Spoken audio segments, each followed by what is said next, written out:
Kajian Kitab.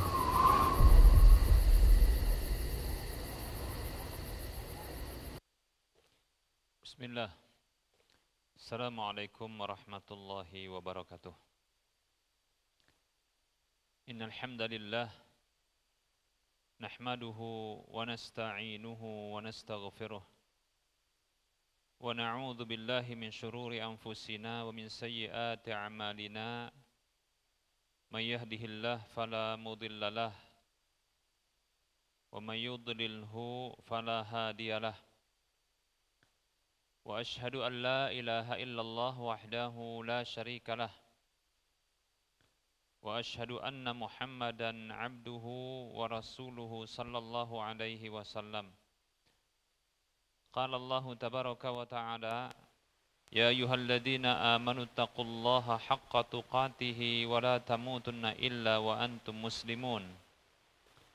Ya ayyuhan nasu taqu rabbakumul ladzi khalaqakum min nafsin wahidah wa khalaqa minha zawjaha wa bassa minhuma rijalan katsiran wa nisaa'a wattaqullaha alladzi tasaaluna bihi wal arham innallaha kana 'alaikum raqiba. Ya ayyuhalladzina amanu taqullaha wa qulu qawlan sadida yuslih lakum a'malakum wa yaghfir lakum dhunubakum wa may yuti'illaha wa rasulahu faqad faza fawzan 'azima. Amma ba'd. Fa inna asdaqal hadisi kitabullah wa khairal huda huda Rasulillah sallallahu alaihi wasallam wa syarral umuri muhdatsatuha wa kullu muhdatsatin bid'ah wa kullu bid'atin dhalalah wa kullu dhalalatin finnar. Alhamdulillah, segala puji hanya untuk Allah atas semua nikmat yang Allah berikan. Salawat dan salam tak lupa kita ucapkan untuk Nabi Muhammad sallallahu alaihi wasallam. Kita lanjutkan bahasan fikih muamalah, masih membahas tentang bab jual beli. Di pembahasan jual beli yang terlarang. Apa saja dari jual beli yang dilarang oleh syariat? Yang pertama yang sudah kita bahas adalah jual beli gharar. Dan kita membahas terkait dengan jual beli gharar di masa jahiliyah dahulu. Jual beli gharar di masa jahiliyah dahulu.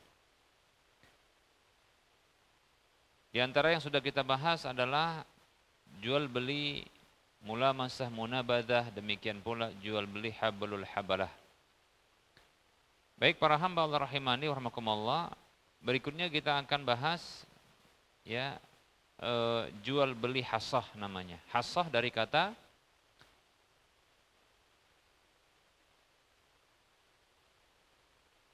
al-hasah yang maknanya adalah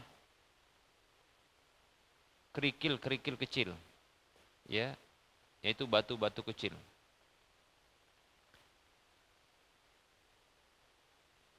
Dalil yang menunjukkan tentang keharaman atau larangan dari jual beli hasah yang ini merupakan jual beli gharar adalah hadis yang dikeluarkan oleh Imam Muslim dalam kitab sahihnya dari Abu Hurairah radhiyallahu anhu. Beliau mengatakan,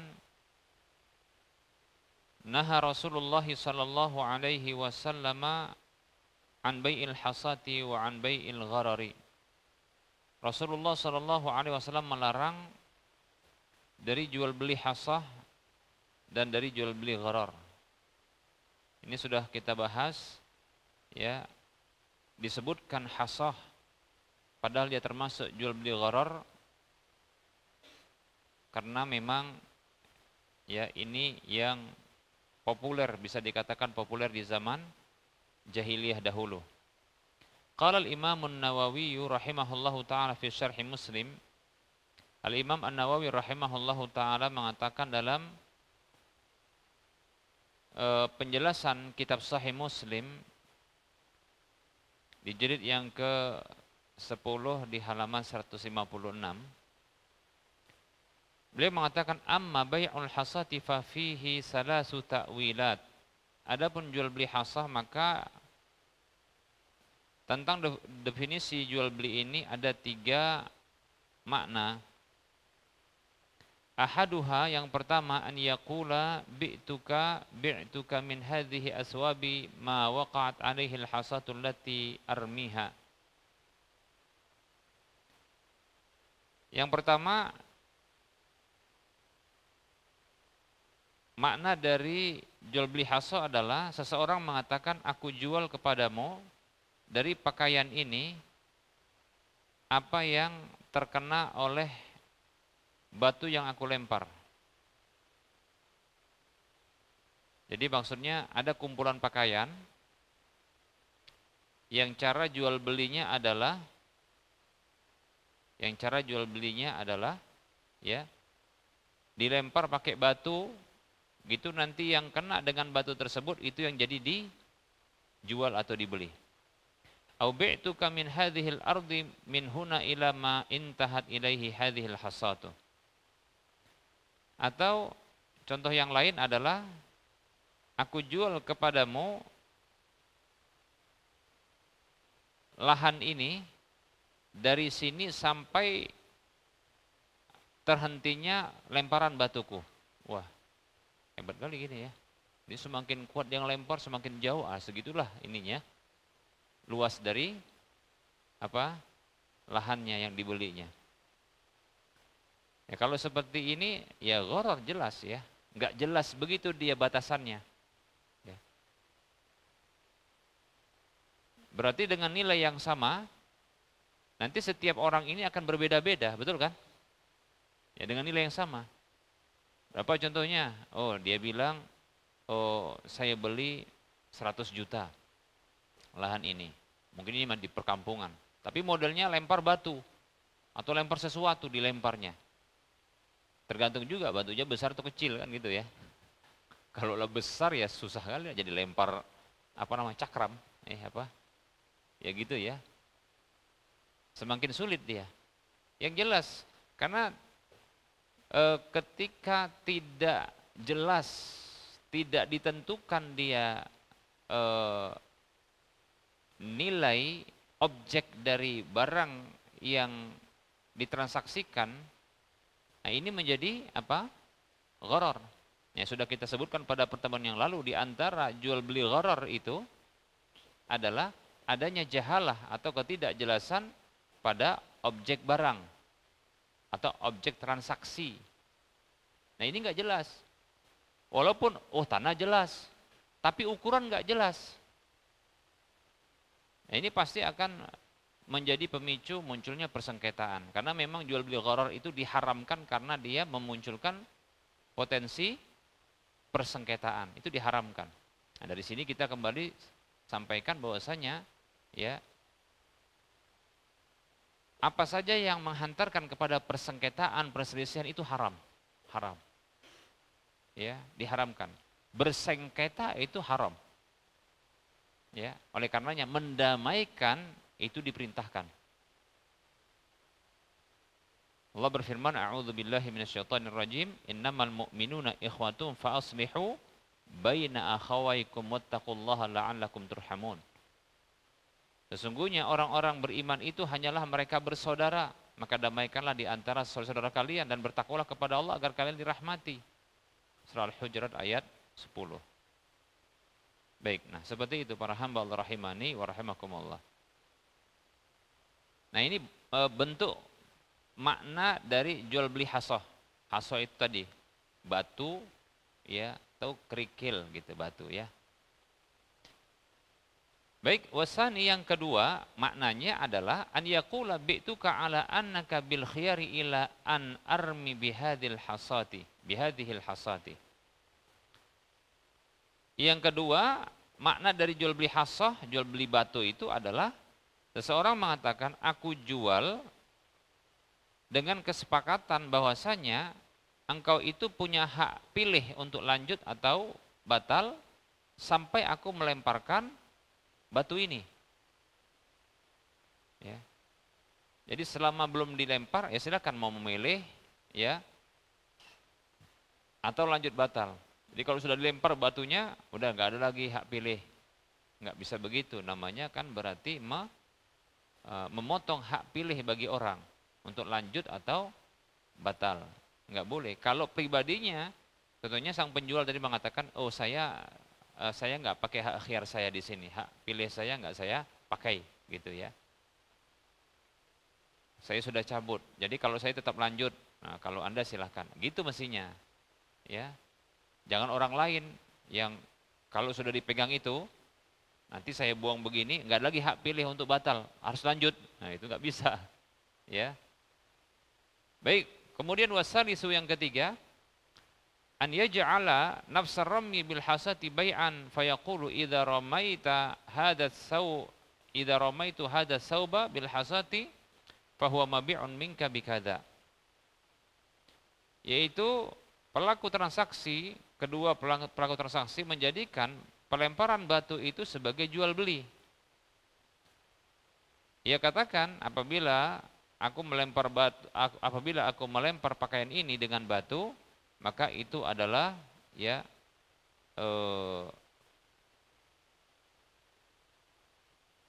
objek barang ya darimu dengan harga sekian. Contohnya begitu, ya, dengan harga sekian. Nah, ini juga termasuk penafsiran, tapi yang wallahu ta'ala alam yang sering itu ya ini yang pertama, ya makna yang pertama. Yang ini jarang-jarang, walaupun ya ketiga makna seperti ini potensi ada berlaku dan tetap saja terlarang, ya, tetap saja terlarang.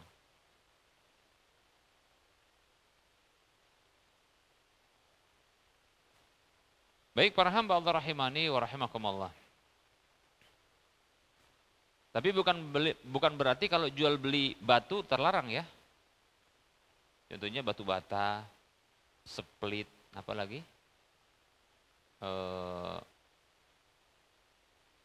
Batu coklat. Batu coklat tahu? Batu coklat nggak tahu? Oh nggak tahu. Belum pernah umroh. Turki. Batu coklat Turki yang kayak batu-batu kecil. Oh belum pernah tahu? Semoga nanti Allah nikahkan antum sama orang Turki. Gitu ya. Udah nikah belum? Udah ya, mungkin yang kedua lah ya.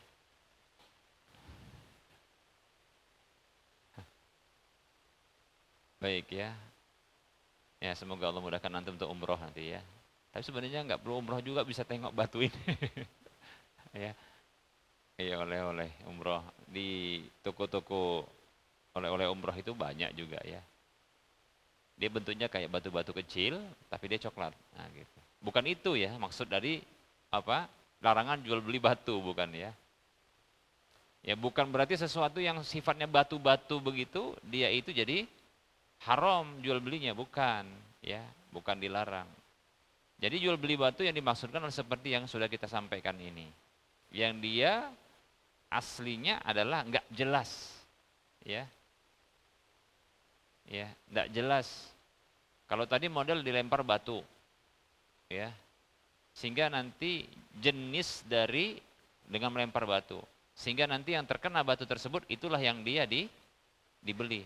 Yang repotnya adalah contohnya begini seperti di pasar malam itu, ya, walaupun dia bukan batu, ya. Ya ketika sudah berapa yang harus dibayar? Sekian, katakan begitu, 5.000 kah, 10.000 kah, gitu ya. Namun, ya ada sesuatu yang dilemparkan, katakanlah batu. Bisa kena, bisa nggak kena. Kalaupun kena, maka itu dengan bentuk beragam kan gitu ya. Ya. Jadi sifatnya untung-untungan yang seperti ini dia jual beli gharar dan terhitung jual beli batu kalau memang ya alat yang digunakan itu adalah batu. Demikian ya.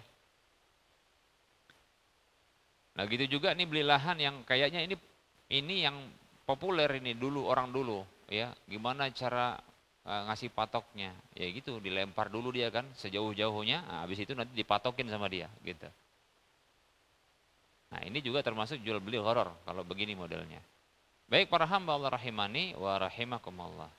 haram tentunya. Baik, berikutnya adalah asbul fahli.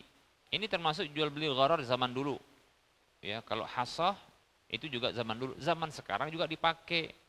Ya. Itu seperti yang model-model apa? Judi yang ada di mana? Di pasar malam ya. Ada kan? Di mana lagi yang ada? Yang mantan yang pernah dulu di mana? Di Temzon. Anak nggak pernah pula. Oh, yang model gini, cabut. Kalau begini dapat, pasti dapat nggak? Hah? Siapa yang pengalaman? Habis tobat tapi ya. Karena kalau jadi ini, jangan ngaku lah ya, nanti malu-maluin pula ya. Pokoknya kalau ada untung-untungan itu di situ, itu termasuk apa? Jual beli gharar. Kalau alat yang digunakan sarananya adalah batu, itu termasuk dia, paham ya? Baik ya. Nah ini berikutnya adalah asbul fahli. Asbul fahli. Maksud asbul fahli ini adalah ya jual beli sperma. Ya. Tapi ini hewan maksudnya. Jual beli sperma. Fahal ya. Ani bin Umar radhiyallahu anhuma, dari Abdullah bin Umar radhiyallahu anhuma, qala, beliau mengatakan, naha an-nabiyyu sallallahu alaihi wasallam an asbil fahli. Nabi sallallahu alaihi wasallam melarang dari asbul fahli, yaitu jual beli sperma. Ya. Jual beli sperma. Seperti contohnya begini.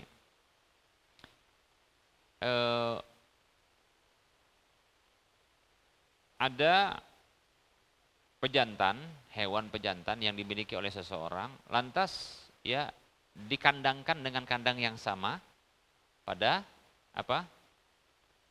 Pada hewan betina milik orang lain. Lalu dikatakan bahwasanya baik ya, ini satu malam katanya itu harga sekian.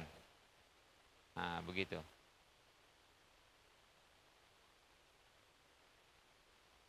Ini kayak apa pula ya? Kayak yang di hotel-hotel itu. Satu malam harga sekian, gitu ya. Maksudnya potensi untuk dia kawin, gitu ya. Atau terjadi perkawinan, terjadi kawin, begitu ya. Hewannya nampak kawin. Terus bayar berapa? Oke, 50.000. Karena mungkin cocok dengan pejantannya, gitu ya. Maka yang seperti ini haram. Kenapa? Karena potensi jadi atau tidak jadi. Paham ya? Karena potensi jadi atau tidak jadi. Nah, gimana contohnya? Ini hadisnya diriwayatkan oleh Imam Muslim, Bukhari Muslim, ya, dan yang lainnya. Gimana kalau contohnya seperti di peternakan? Ini kan ada peternakan nih, ya. Kemudian beli apa tuh? Sperma dari pejantan yang unggul, bibit unggul, gitu ya. Lalu disuntikkan ke betina milik dia, dibayar. Nah, begitu. Boleh tidak? Maka wallahu ta'ala alam, yang seperti ini biasanya dilakukan sama ini pegawai pegawai yang peternak, penyuluhan dari ini pemerintah ada itu, ya. Apa? Penyuluh lapangan. Nah, biasanya juga ada ininya kan, sperma yang dijual. Nah, gitu. Nah, ini bagaimana hukumnya seperti ini? Maka apakah haram hukumnya ataukah boleh? Maka kita katakan kalau yang dijual sperma maka haram, tak boleh, dilarang. Contohnya spermanya dijual, lalu disuntikkan. Harga satu sperma berapa? Sekian katanya. Ya. Padahal begitu disuntik belum tentu jadi. Nah, gitu. Nah, disinilah dia apa? Apa tuh namanya? Menjadi gharar. Makanya termasuk ini jual beli gharar. Kenapa? Karena potensi jadi atau tidak jadi. Kalau dia mengatakan, Ustaz, yang saya jual itu bukan anaknya, tapi sperma itu. Katanya begitu. Pertanyaan kita, jual beli sperma itu untuk apa sih tujuannya? Untuk janin kan? Sementara janinnya itu nggak ada. Sperma itu nanti dibuat untuk apa? Untuk dimasak gitu kan nggak ada kan? Itu untuk apa? Disuntikkan kan gitu. Yang diinginkan dituju darinya adalah anak, janin dari katakanlah anak begitu ya. Permasalahannya bisa jadi terjadi pembuahan atau tidak. Kalaupun terjadi pembuahan atau tidak jadi pembuahan, ya katakanlah jadi pembuahan, itu anak bisa jadi seperti yang kita bahas kemarin tentang jual beli janin yang haram itu potensi hidup atau tidak hidup. Apalagi cacat atau tidak cacat. Apalagi jantan atau betina. Karena ini berpengaruh bagi harga, gitu loh. Ya. Maka tidak boleh demikian. Ustadz gimana Ustadz yang kami jual, makanya gimana caranya solusinya? Solusinya adalah jangan jual spermanya. Terus apa yang dijual? Yang dijual adalah ya jasanya. Jasanya. Yaitu jasa pembuahan sampai betul-betul terjadi pembuahan kemudian berhasil lahir. Disinilah baru dia dikatakan jual jasa, bisa dipahami. Jangan jual spermanya, karena asbul fahli itu spermanya, itu yang haram. Tapi kalau jasanya, layanannya, seperti apa contohnya yang dihitung? Kedatangan orangnya, paham ya? Itu kan, itu biaya, sudah. Kemudian apa lagi? Maintenance dari apa itu? Alat-alat untuk sperma itu tetap apa dia? Tetap bahasanya apa itu? Prima namanya, apa namanya? Tetap dia bisa untuk membuahi. Nah, gitu. Sehingga bagus. Nah, ini juga kan butuh maintenance karena ada alatnya khusus, kan gitu ya. Kemudian jangka waktu yang panjang sampai nanti dia ternyata lahir, nah begitu ya. Nah, inilah jasanya yang dibayar, gitu dia. Wallahu ta'ala, makanya seperti ini boleh. Ya, kalau dia yang dijual adalah jasanya.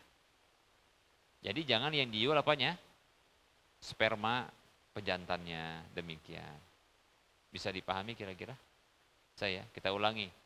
Jadi kalau jasa penyuntikan, bukan jasa ya, sperma yang dijual, ya, itu maka dirinci sperma hewan itu. Kalau yang dijual sperma tok saja, sperma hewannya saja, maka itulah yang dilarang, masuk dalam hadis yang sudah kita sebutkan. Tapi kalau yang dijual itu adalah jasanya, ya, jasanya sampai nanti betul-betul hamil dan melahirkan, ya, cocoknya itu hewan hamil, bunting atau hamil? Yang cocok apa? Hewan hamil, boleh juga lah ya, nggak apa-apa ya. Boleh ya, hamil gitu. Tapi terlalu sopan kali sama hewan ini ya. Ya. Kalau ditanya, siapa yang menghamilimu? Ah gitu kan, nggak bisa jawab dia ya. Ya kalau ditanya juga siapa yang membuntingimu juga kan nggak paham juga dia kan. Iya. Tapi nggak apa-apa lah ya, nggak usah dipusingkan di bahasanya tadi ya. Baik para hamba Allah rahimani wa rahimakumullah. Ya, kalau dia yang dibayar itu, ya, yang dikomersilkan itu jasanya sampai nanti melahirkan, disinilah dia boleh. Paham ya? Ya tentunya include lah apa saja yang dimaksud dibayar, kedatangan beberapa kali gitu kan. Kemudian sampai apa? Tadi itu maintenance-nya untuk biaya alatnya kan gitu ya. Ya, pemeliharaan itu alatnya. Baik dan seterusnya. Sampai pun nanti penyuntikannya, itu yang nyuntik itu tentunya kan petugasnya, kan gitu ya. Nah, nanti baru silakan dibayar. Baik ya. Itu boleh kalau begitu modelnya. Baik para hamba Allah rahimani wa rahmakumullah. Berikutnya yang termasuk jual beli yang diharamkan. Dari jual beli gharar. Ini termasuk jual beli gharar. yaitu bai'u ma laisa indahu, jual barang yang tidak dimiliki. Jual beli barang yang tidak dimiliki. Seperti contohnya yang sering apa itu namanya? Pre-order yang ada di mana? Media apa namanya? Jual beli dropship ya. Nah, gitu. Tapi oke lah, kita pernah sampaikan istilah ini kadang dia campur baur ya, variatif ya, tidak sewarna, maksudnya tidak satu dia maknanya. Maka kita akan jelaskan apa maksud dari jual beli barang yang tidak dimiliki. Ya. Nah, dalilnya dulu dalil Hakim Ibnu Hizam. Dari Hakim Ibnu Hizam radhiyallahu anhu qala, dia mengatakan, qultu ya Rasulullah, aku bertanya kepada Rasulullah, wahai Rasulullah sallallahu alaihi wasallam, ar-rajulu yas'aluni al-bai'a wa laysa 'indi afa abi'uhu. Ada seseorang yang dia minta kepadaku jual beli, untuk diberlakukan jual beli. Sementara barangnya nggak ada sama aku. Barangnya nggak ada sama aku. Apakah boleh aku menjualnya? Barangnya di pasar masih, belum milik dia. Belum milik dia, barangnya belum milik dia. Kemudian barangnya dimiliki orang lain dan dia tidak sebagai wakil dari pemilik barang. Bolehkah aku jualnya? Apa kata Rasulullah? La tabi' ma laisa indak. Jangan kamu jual apa saja, barang maksudnya, ya, atau apa saja yang tidak ada di sisimu. Tidak ada di sisimu, tidak engkau miliki, demikian. Hadisnya diriwayatkan oleh Imam Ibnu Majah, Tirmizi, Abu Daud dan Nasa'i. Baik, para hamba Allah rahimani rahimakumullah. Nah, sebenarnya kalau diterjemahkan, jangan engkau jual barang yang tidak engkau miliki, ini kurang tepat. Kurang tepat. Ya, kenapa?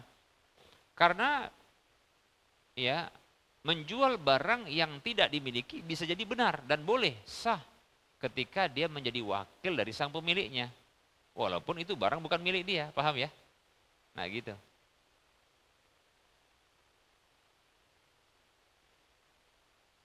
Memang sih kalau kita katakan ya, menjual barang yang dia tidak miliki bukan berarti adalah jadi boleh juga.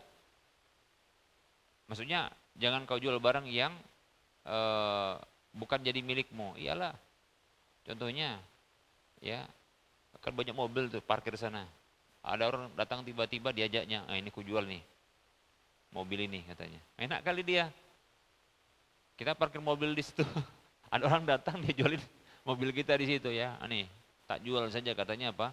50.000 itu yang paling mahal. 50.000, 50 juta yang paling mahal. Itu. Tinggal milih saja mana yang mau. 50 juta. Oh, enak kali ya. Punya orang dijualnya. Memang bukan punya dia. Ya kalau seperti ini bukan gharar namanya. Enggak sah, orang dia bukan pemiliknya, kan begitu ya. Jadi ingat, menjual barang yang tidak dimiliki dan dia bukan wakil dari pemiliknya, ya, maka yang seperti ini bisa tidak sah, ya, karena dia nggak miliki, ya, ya terhitung maling lah dia jual barang punya orang kan gitu kan. Tapi kalau dia menjual barang yang dia belum miliki dan belum ada di sisinya, dan ada potensi untuk dia apa? Dia miliki. Tapi potensi juga barang itu tidak ada ketika dibutuhkan oleh dia. Disinilah ghorornya, paham nggak? Di sini untung-untungannya. Apa contohnya? Nah, ini contohnya yang inilah dia. Ada orang contoh ini ya. Dia penggiat jual beli di medsos. Istilahnya apa tadi? Reseller. Gitu ya. Pokoknya gitu dia, penggiat dia jual. Penggiat yang jual beli di medsos. Nah, dia itu ambil foto beberapa barang yang ada di medsos itu yang dijual di tempat yang ada. Oh, toko ini sedang jual ini, diambil di fotonya. Dia ambil, pokoknya jagolah dia untuk mengedit-edit, ya kan gitu. Kemudian di platform itu apa namanya, punya dia sendiri, dipajangnya, ini dijualnya, nih, gitu-gitu. Pokoknya di tempat dia sendiri pribadinya dijual untuk diumumkan atau diiklankan kepada orang. Ya. Padahal tadi foto-fotonya itu dari mana? Dari toko-toko yang juga dari media sosial. Itu dijualnya. Sementara dia tidak tahu barang itu ada atau tidak ada. Paham ya? Barang itu bisa dibeli atau tidak. Barang itu bukan punya dia. Barang itu bukan punya dia. Barang itu bisa jadi ada atau bisa jadi tidak. Dia bukan sebagai wakil dari pemilik barang. Dia jual. Tapi potensi dia bisa dapatkan barang. Namun ada potensi dia tidak bisa dapatkan barang. Disinilah dia untung-untungannya, paham ya? Bisa dipahami. Kalau dengan perkiraan maksudnya, toko itu kan sedang jual, berarti ada barang. Kan gitu ya. Tapi permasalahannya ketika dia pas ada pembeli lalu dia jual. Dia sendiri ini. Dia belum menjadi wakil dari toko tersebut. Ya. Dia tidak tahu barang yang di situ ready atau tidak. Sudah. Kemudian kalau ready berapa jumlahnya dia nggak tahu. Kemudian nggak tahu dia harganya, paham nggak? Oh, harga terpampang di situ, harga sekian katanya. Ya. Dia nggak tahu juga, bisa jadi kan itu nanti harga bisa jadi apa? Membengkak. Dan seterusnya. Yang inilah disebut dengan untung-untungan, paham nggak? Gitu. Beda halnya kalau seperti ini, ada pemesan. Apa nama pemesan? Pesanan nama ya? Pre-order itu pesan. Order, ya pesan. Oke, pesan. Begitu pesan, dia nyatakan ini speknya, spek ya, sifat-sifatnya, ukuran macam-macam lah. Ini dia, sudah baik. Berapa harganya? Ketika tanya harga, dia hubungi siapa? Toko atau pemilik. Nanya dia, barang ini, apakah ada dengan spek begini? Oh, ada. Baik, ya. Maka supaya benar, sah, maka caranya dia beli. Dia tahu harganya, dia beli. Jangan dia transaksi dulu sama orang yang order, paham ya? Dia hanya menyebutkan spek dulu. Ketika ada minat calon customernya ini, baru dia tahan, kemudian dia baru cari barang. Barang tadi itu baru ditanyain kepada pemiliknya, kemudian dimiliki. Atau yang kedua, ya, dia jadikan dirinya wakil. Bos, kebetulan ini ada ini yang pesan barang bos ini. Saya kebetulan ikut masarkan punya bos, walaupun belum izin. Nah, makanya sekarang ini mau izin. Bisa nggak kira-kira ini saya jualkan? Ya boleh saja katanya. Boleh saja. Tapi kami nggak bisa turun dari harga yang ada yang di situ. Berapa harganya? Ya seperti itu. Berapa yang kamu lihat? Sekian katanya harganya. Nggak bisa turun dari situ? Enggak. Berarti kalau gitu boleh dong saya jualkan lebih daripada itu, ya itulah untung kamu katanya. Ah, maka boleh kalau begitu, paham ya? Ini lebih cepat yang seperti ini. Ya. Gimana bos kalau apakah langsung dia bayar ke saya atau langsung ke bos? Ya ke saya langsung gitu. Nanti saya gimana? Kan langsung untungnya sama bos itu. Ya pokoknya kita bisa bermitra. Kamu jadi agen saya. Nah gitu nggak masalah. Tapi jangan dijual dengan mengikat sebelum tadi pemilik barang dihubungi. Paham ya? Gitu. Kalau sekedar dia hanya menawarkan, kemudian menyebutkan speknya, itu boleh. Tidak masalah. Bisa dipahami kira-kira? Karena itu tidak mengikat.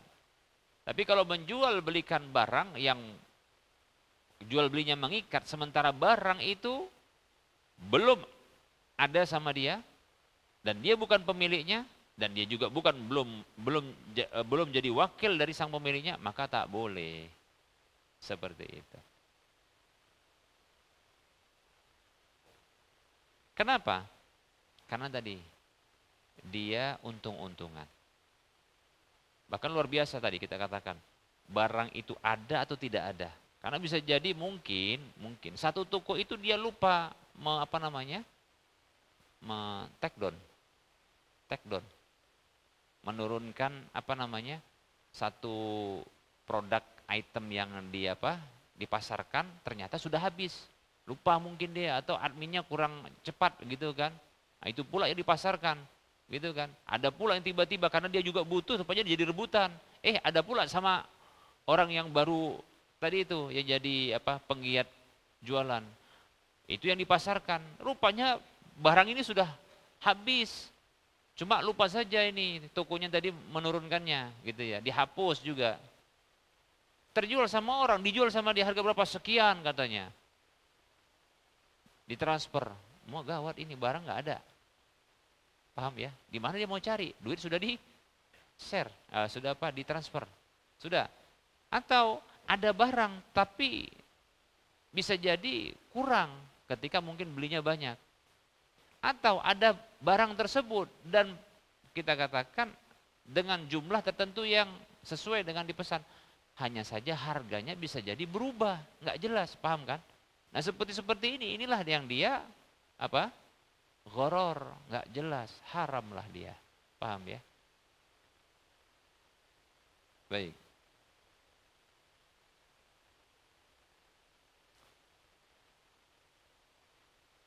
Itu jual beli barang yang tidak dimiliki, ya, belum ada sama sang penjual dan dia bukan sebagai wakil dari sang pemilik barang. Demikian. Dan menjual barang yang belum dimiliki itu ada dua modelnya, yaitu dia menjual barang curian, bisa juga gitu ya, ya dikuasain sama dia lalu dia jual, nah itu seperti itu. Kalau seperti nggak sah, ya. Atau dia jual barang itu potensi ada sama dia untuk dia miliki, tapi potensi juga tak dimiliki. Ya, yaitu apa? Ya karena dia harus memiliki nanti dengan cara maka pembeli. Nah di sini yang dia gharar. Kalau yang tadi bukan gharar, tadi memang tidak sah. Kalau jual beli barang yang tidak dimiliki oleh dia, bukan dia pemiliknya, lalu dia jual, maka nggak sah. Contoh ada orang yang rental mobil, lalu dilarikan mobilnya, kemudian dijual mobilnya, itu tidak sah. Itu bukan gharar, maling. Ya. Nah gitu. Baik. Yang terakhir pada pertemuan ini, yang juga termasuk jual beli gharar, ya, adalah menjual barang bai'ul mabi' qabla qabdihi, yaitu menjual barang produk yang belum dia terima. Nah ini disebut dengan menjual belikan barang yang belum sempurna kepemilikannya. Dia sudah bayar barangnya, tapi belum sampai kepada dia, belum dia terima. Yang seperti ini juga tak boleh dijual belikan. Kenapa? Karena potensi barang tersebut tak ada sama dia, karena belum diterima. Contoh yang seperti ini adalah jual beli, ya, barang yang dalam proses pengiriman. Ya, sekarang kan gampang jual belinya modelnya dengan transfer uang kan gitu kan. Katakanlah dari jauh, ya, barang tersebut. Atau kayak contohnya tadi yang order tadi, ya, dalam proses beli, nah itu langsung diproses yang order untuk dijual belikan, diterima pembayaran. Nah ini jangan, nggak boleh. Kenapa demikian? Karena belum sempurna kepemilikan. Jadi tak boleh. Contoh ini ya, kita katakanlah ya, kita ada pesan barang dari Jawa, barang dari Jawa. Atau contohnya begini, nah gini yang lebih tepat. Eh, Pemilik barang tidak memberlakukan keagenan, nggak mau dia keagenan.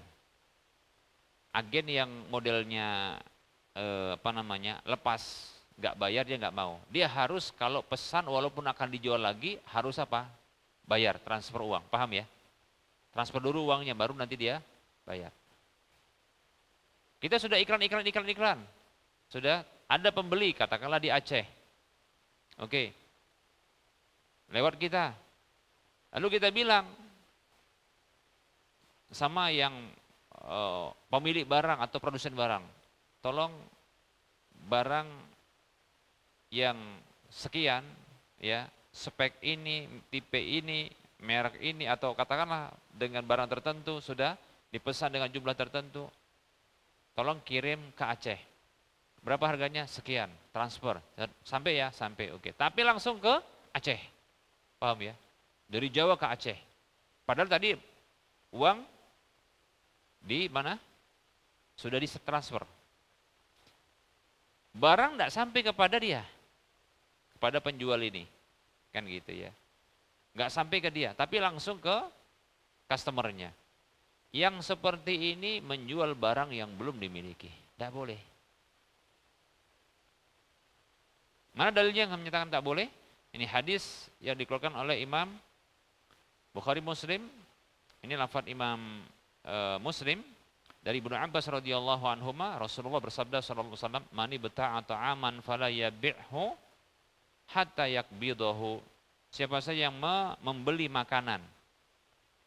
Ibnu Abbas mengatakan, "Wa ahsibu kulla shay'in bimanzilati ta'am." Aku meyakini segala sesuatu barang dagangan itu sama seperti makanan. Jadi seperti apa saja barang dagangan.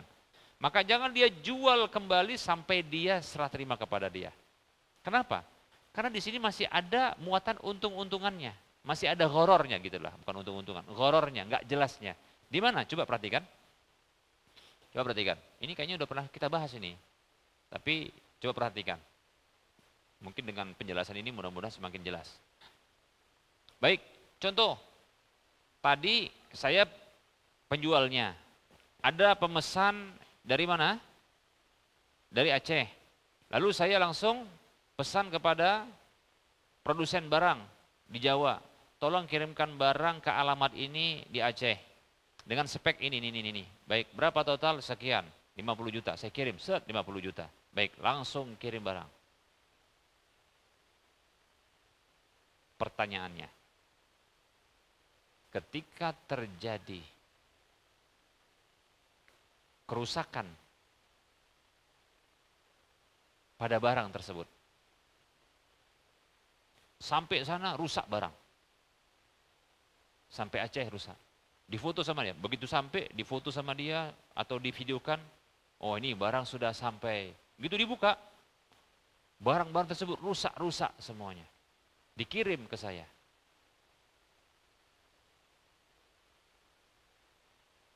Saya ngirim kepada si siapa?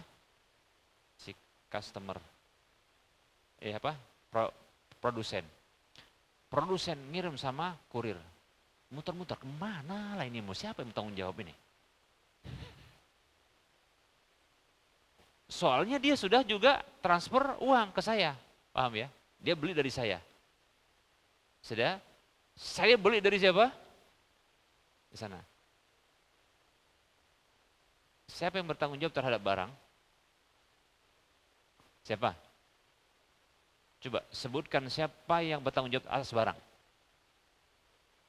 Kurir. Kurir nggak tanggung jawab. Ekspedisi nggak tanggung jawab. Kenapa? Hah? Kok kami yang tanggung jawab katanya? Katanya apa? Loh, itu udah kerusakan.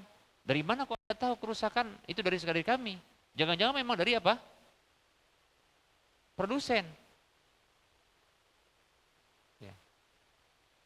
Ya nggak mungkin lah seperti ini kami yang ngurusakin. Ya, kalian kalau meletakkan barang mencampak-campak, seberat ini mau dicampain gimana caranya? Katanya gitu. Udah, nggak mau dia. Produsen nggak mau, ekspedisi nggak mau tanggung jawab. Kenapa? Pertama nilai besar. Dan dia nggak mau. Kenapa? Dan itu nggak kesalahan dia. Bahkan mungkin dia ekspedisi terpercaya. Nggak akan lakukan seperti ini. Dan kendaraannya juga kendaraan yang terjaga. Ini nggak ada. Lecet nggak ada begitu. Oke, dia nggak tanggung. Kemudian apa? Kembali ke produsen. Produsen mengatakan, loh kan sudah dibayar. Dibayar tanggung jawab kamu lah, kata siapa? Produsennya kepada penjual. Kok tanggung jawab saya? Kan saya belum terima.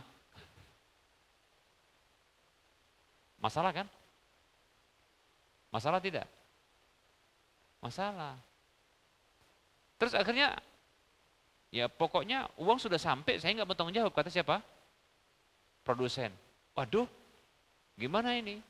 Akhirnya, gitu komplain lagi siapa? Si pembeli. Gimana ini bos? Kok enggak dilanjutkan, gimana ini? Gimana caranya? Kan sudah dijual, sudah saya jual. Pokoknya uang sudah sampai. Wah, akhirnya siapa? Rugilah dia. Pun bingung dia. Nah, ini sebabnya kenapa? Sebabnya karena enggak jelas siapa yang menanggung jawab barang.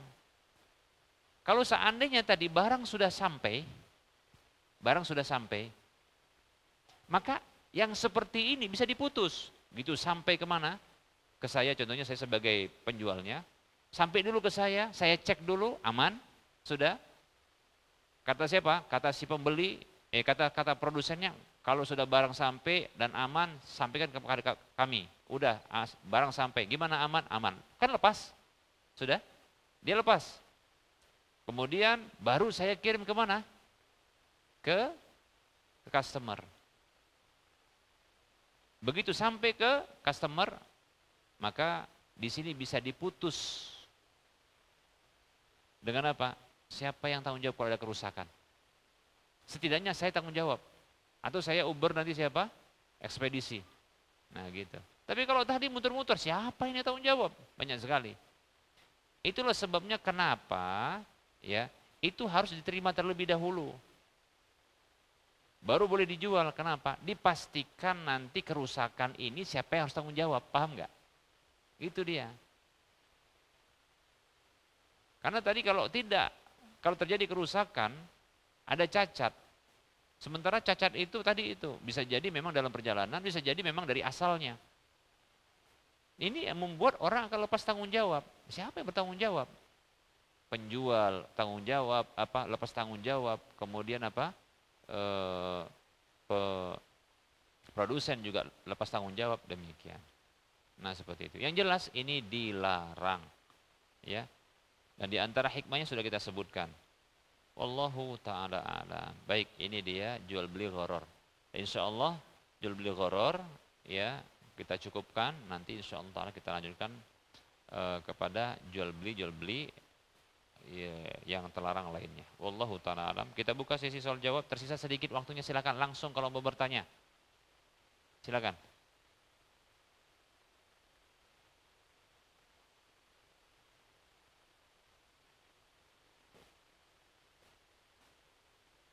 Jual beli barang panjar dulu, boleh tidak? Boleh. Menurut satu pendapat. Disebut dengan urbun, jual beli urbun. Demikian. Ya. Jual beli urbun itu boleh. Menurut satu pendapat. Tapi jual beli urbun ini nanti begini, yang jadi ikhtilafnya pertama yang penting begini. Kalau jual beli urbun ini dengan cara DP dulu ya, itu syaratnya adalah barangnya tertentu. Bukan barangnya dalam bentuk spek, paham ya? Paham kira-kira ini? Bukan spek dia. Spek itu contohnya begini, saya mau pesan ini barang ini dengan spek ini. Paham ya? Yang seperti ini namanya jual spek. Oh baik, ya kami akan cari. Nah gitu. Tapi kalau saya mau beli barang ini, udah ada barangnya, tertentu dia, boleh katanya. Tapi untuk pengiriman kami butuh uang terlebih dahulu. Nanti begitu sampai, nanti baru dilunasi. Katakan begitu. Baik, DP. Boleh yang seperti itu. Paham tidak? Atau barangnya harus jelas. Tertentu dia. Bisa dipahami? Nah, jadi perselisihan terkait dengan jual beli orbon tadi. Ada DP. Kalau nggak jadi siapa yang... kalau nggak jadi, boleh nggak uang DP tadi itu hangus? Ah, disinilah yang jadi permasalahan, perbedaan pendapat. Bolehkah hangus ataukah tidak? Nah, di sini pembahasan jual beli orbon itu, ya. Nah, pendapat yang kuat, ya, pendapat yang ketiga kalau tidak salah itu boleh hangus, tapi dengan kesepakatan, ya, dan kesepakatan, ya, tidak contohnya melebihi dari apa namanya, dari kebiasaan di tempat itu berapa dia, gitu ya. Dan kalau bisa memang kembali kepada kesepakatan itu lebih bagus, ya. Baik, wallahu taala alam. Ada yang lain tadi sampai sini? Silakan.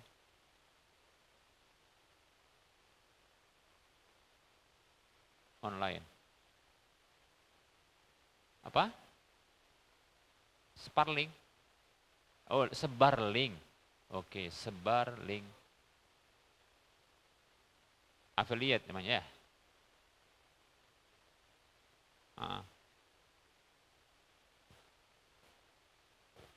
Iya, affiliate ya. Apanya ini yang dia hukumnya? Itu pertanyaannya yang jual belinya atau sebar linknya? Itu jual berbeda itu.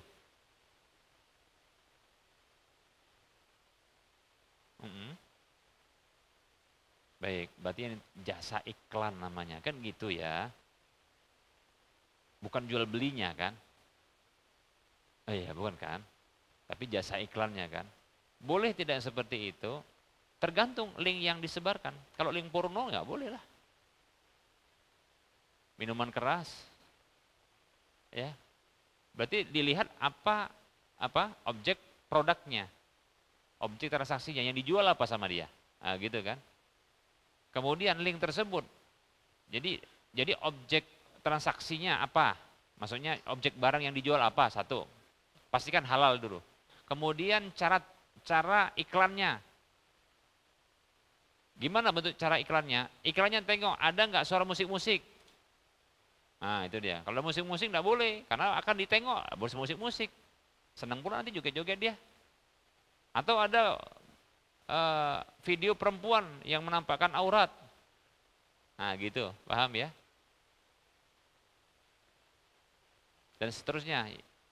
Atau apa namanya, narasi atau ungkapan yang ada pada iklan tersebut kebohongan. Bohong dia. Ada muatan kedustaan, nah gitu ya. Nah, ini juga nggak boleh, cuma salahnya dalam cara. Kalau zat barangnya yang dijual, produknya kan halal, nah gitu. Nah di sini yang harus dilihat, afiliat itu sebelum dia mempromosikan atau menjadikan dirinya sebagai afiliat bagi satu produk-produk yang ada, dia harus selektif. Pertama barangnya halal atau tidak. Kedua cara-cara tadi itu diseleksi dulu, paham ya? Tengok, nggak ada musik, nggak ada perempuan, nggak ada muatan kedustaan, nah begitu, paham ya? Setelah itu apa? Halal, promosi boleh kok. Ustadz yang kayak gitu sekarang yang lagi banyak sampai apa namanya, keuntungannya besar, ya. Ada baru teman yang ini dia untung besar, masya Allah sampai ratusan juta bisa kawin lagi, contohnya gitu ya kan? Contoh ya kan? Ya nggak apa-apa, boleh, jangan pula dihina, ya, nah, gitu boleh, paham ya? Baik, ada yang lain? Silakan. Apa? Nggak paham? Oh, makan sepuasnya, bayarnya jelas, makanya bayarnya jelas. Baik, berapa? 100.000, kemudian yang dimakan jelas atau tidak? Ya. Perlu diketahui, gharar itu nggak jelas pada pembayarannya atau pada objek transaksinya. Sekarang makanan itu objek transaksinya. Nggak jelas kan? Ya, apa yang dimakan satu, jumlahnya. Kan masing-masing ada nilainya. Kan gitu. Tapi 100.000 patok begitu. Berarti di sini apa? Tidak jelas apanya? Objek transaksinya, barangnya itu. Yaitu dalam hal ini makanan. Boleh tidak? Nggak boleh. Nanti pasti di sini ada untung-untungan. Ya mudah-mudahan lah yang ini makannya sedikit gitu ya kan. Nanti untung besar dia kan gitu kan. Kalau nanti yang makannya orang kampung semua di sini. Atau contohnya apa? Pekerja bangunan semua. Wah, 3 kali tambung, nggak kenyang-kenyang juga. Apalagi sengaja nggak baca bismillah kan gitu. Biar makan sama setan gitu. Banyak kali dia makan. Besok 1.000 udah kenyang kali. Nah, yang seperti itu nggak jelas, horor, haram, nggak boleh. Paham ya? Boleh kalau begini caranya. Contoh, ada satu penjaga dari mereka ketika ngambil ditunjukkan, ini yang saya ambil. Sudah. Kemudian ketika ditambah lagi, ini yang saya ambil. Pokoknya kan sepuasnya kan, tapi ini saya ambil. Setiap tahu mereka itu apa yang diambilnya, maka berarti jelas. Tapi setelah tahu yang diambilnya daging, 4, sudah ayam, yang besar-besar, ya kan? Nasi macam ikan, seterusnya begitu. Ya itu ditunjukkan. Kira-kira mau nggak ini yang jual ini? 100.000 dia bayar. Dibayar kalau tadi yang 4 saja diambil tadi 4 itu udah 100.000 itu. Plus dengan mungkin lauk pauknya, gitu. Tambah lagi dia tambah lagi. Kenapa? Sepuasnya. Kenapa? Belum puas dia. Kalau Allah tahu orangnya yang diambilnya banyak, kira-kira gimana? Yang datang 100 orang kayak gitu semua, kayak dia. Tumpur lah aku katanya kan gitu ya. Paham kan? Kalaupun seandainya ditunjukkan kayak gitu, kayaknya pun nggak akan ridho orang itu kan gitu. Tapi kalau contohnya, ini nih, ini yang pernah tanyakan dan ini pernah saya rinci. Kalau seandainya dia itu begini, ya sudah, yang mau makan di sini silahkan bayar semaunya. Maka saya tanya, ini termasuk jual beli atau tidak? Jadi dibedakan ini akadnya akad komersil atau tidak. Dari sisi mana dia? Kalau dia akad komersil, ya nggak boleh nggak jelas begitu. Ya, bayar serelanya, makan sepuasnya. Katakan begitu. Nah kalau dia, contoh, ternyata ownernya, kalau ada orang yang datang, dia tidak bayar, dia makan. Katanya kan apa tadi? Bayar seikhlasnya gitu kan, semaunya. Rupanya dia nggak ikhlas kalau bayar. Dia mau makan aja, karena dia kan ikhlas kan, ya seikhlasnya. Saya ikhlas nggak bayar katanya. Kalau nggak bayar saya ikhlas katanya. Dia makan. Ownernya, oh nggak masalah katanya. Berarti ini bukan jual beli. Paham nggak? Dia ini sedang berbagi. Cuma kalau ada orang yang mau berbuat baik dengan cara memberikan sebagai imbalan atau sebagai bentuk terima kasih, nah ini namanya kebaikan yang menarik kebaikan. Boleh, tidak masalah. Tapi kalau dia nggak ridho, orang kayak gini jangan lagi ada di sini. Kenapa? Dia mau makan aja gratis. Berarti ini jual beli. Ini namanya akad komersil. Nah kalau nggak jelas pada salah satunya saja itu haram. Nggak jelas yang dimakan, nggak jelas pembayarannya, kan gitu ya. Maka ini haram. Bahkan kalau haramnya dari dua sisi. Kalau modelnya begitu, dia komersil. Tapi kalau tadi dia nggak masalah, mau makan ataupun enggak, mau bayar atau tidak nggak masalah. Berarti ini dia sesungguhnya sedang berbagi. Cuma dia terima orang kalau mau berbuat baik sama dia dengan membayar, nah gitu. Ya. Karena Rasulullah itu menerima hadiah dan Rasulullah itu menerima hadiah dan membalas hadiah, begitu ya. Baik. Nabi itu yakbalul hadiyata wa yusibu 'alaiha. Nah, begitu ya. Hadisnya sahih. Ada yang lain? Cukup ya? Satu lagi, silakan.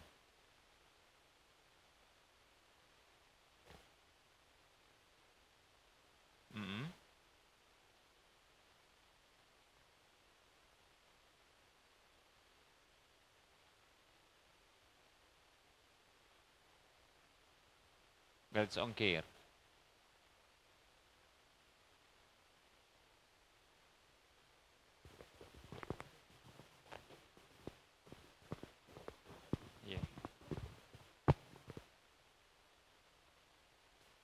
eh, apa namanya, deposit uang kita itu bank. Ya, maksudnya uang kita kan ada di bank. Ya, bank. Iya. Kalau transfer maka dapat gratis ongkir. Dapat potong harga. Baik. Pertanyaannya, yang nanggung biaya ongkir dan yang nanggung potongan harga siapa? Pihak bank atau pihak produsen, toko?